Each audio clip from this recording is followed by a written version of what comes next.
ògbólógbòó ní jìbìtì ní Ọlaniyan, ẹ̀wọ̀n ọdún márùndínlọ́gọ́rin ládájọ́ sọ ọ́ sí. ilé-ẹjọ́ gíga ìpínlẹ̀ Ọ̀yọ́ tó wà nílùú Ìbàdàn ti sọ gbajúmọ̀ oníṣòwò kan nílẹ̀ Yorùbá Ọlaniyan Gbénga Amos sẹ́wọ̀n ọdún márùndínlọ́gọ́rin. wọ́n ló lu ọ̀pọ̀ èèyàn ní jìbìtì owó ńlá.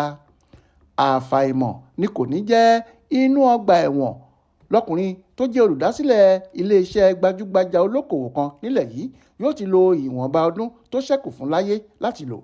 ìdí ni pé oríṣi ẹjọ́ mẹ́ta míì ló sì tún wà nílẹ̀ fún láti jẹ́. ọ̀rọ̀ jìbìtì kan náà sì ni àwọn kóòtù lóríṣiríṣi ni wọ́n ti pè é ní àwọn ẹjọ́ ọ̀hún sí. kálukú ń sọ fún ilé ẹjọ́ pé Jagunlabi lu òun ní jìbìtì owó ńlá ni. Amos lolùdásílẹ̀ àti olùdarí iléeṣẹ́ kan tó ń jẹ́ Detoried Heritage Investment Limited, èyí tí gbogbo èèyàn mọ̀ sí Crime Alert Security Network. iléeṣẹ́ yìí ló máa ń polongo lórí rédíò pé kí àwọn èèyàn kó owó wá sọ́dọ̀ àwọn kí wọ́n fi gba ìlọ́po owó náà padà lẹ́yìn tí àwọn bá ti fi owó ọ̀hún ṣòwò tán tí àwọn sì ti fi jèrè rẹpẹtẹ. ṣùgbọ́n lẹ́yìn tí púpọ̀ nínú àwọn tó ti bá wọn dòwò pọ̀ kò rí ojú owó wọn gbà padà débi èrè ló jẹ́ kí wọ́n tọ àjọ tó ń gbógun ti màgòmágó owó àti ìwà jìbìtì ìyẹn EFCC lọ láti fi ẹjọ́ iléeṣẹ́ Crime Alert yìí sùn. lára àwọn tó ṣe bẹ́ẹ̀ fi ẹjọ́ rẹ̀ sùn ní ọ̀gbẹ́ni Akínlábí Kazeem Dada àti Alhaji Mukaila Ọdúnayọ̀ tí àjọ EFCC sì ti wọ́ ọ̀gá iléeṣẹ́ olókòwò ọ̀hún lọ sí kóòtù láti ọdún 2021. ẹ̀sùn márùndínlógójì ọ̀tọ̀ọ̀tọ̀ tó ní ṣe pẹ̀lú ìwà jìbìtì ni wọ́n fi kan Amos àti iléeṣẹ́ ẹ̀ níwájú adájọ́.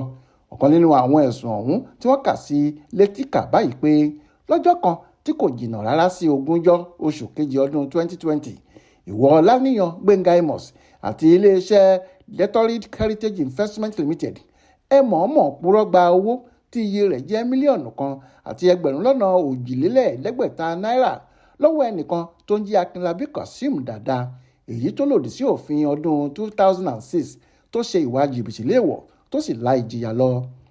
olùjẹ́jọ́ sọ pé òun kò jẹ̀bi èyíkéyìí nínú àwọn ẹ̀sùn náà, ṣùgbọ́n lẹ́yìn àwíjàre àwọn agbẹjọ́rò olùpẹ̀jọ́ àtàwọn tí olùjẹ́jọ́, ilé-ẹjọ́ dá olùjẹ́jọ́ ọ̀hún lẹ́bi lórí ẹ̀sùn 27, 22 sí 41. onídàájọ́ Báyọ̀ Táíwò tí ilé-ẹjọ́ gíga ìjọba ìpínlẹ̀ Ọ̀yọ́ pàṣẹ fún un láti lo ọdún mẹ́ẹ̀ẹ́dógún lọ́gbà ẹ̀wọ̀n lórí ọ̀kọ̀ọ̀kan àwọn ẹ̀sùn náà. ọdún márùndínlọ́gọ́rin lápapọ̀ iye tó yẹ kí olùjẹ́jọ́ lò lẹ́wọ̀n, ṣùgbọ́n adájọ́ fún un láǹfààní láti lo àwọn ọdún mẹ́ẹ̀ẹ́dógún tí wọ́n dá fún un lórí ìjìyà ẹ̀sùn kọ̀ọ̀kan papọ̀ lásìkò kan náà. ṣùgbọ́n bó bá ti ń parí ẹ̀wọ̀n èyí ló ṣeé ṣe kó tún jì sínú ọ̀fin ẹ̀wọ̀n míì nítorí oríṣi ẹjọ́ tó ní ṣe pẹ̀lú ìwà jìbìtì mẹ́ta ọ̀tọ̀ọ̀tọ̀ míì ló tún ń jẹ́ lọ́wọ́ báyìí nítorí wọ́n ní àpapọ̀ jìbìtì owó tí olùjẹ́jọ́ yìí ti fi iléeṣẹ́ rẹ̀ lu àwọn èèyàn ti lé ní bílíọ̀nù kan náírà.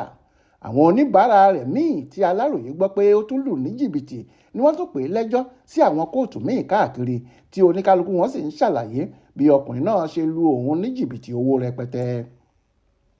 Ọ̀làwálé Àjàó ló ṣàkójọpọ̀ ìròyìn ọ̀hún fún Aláròyé online television.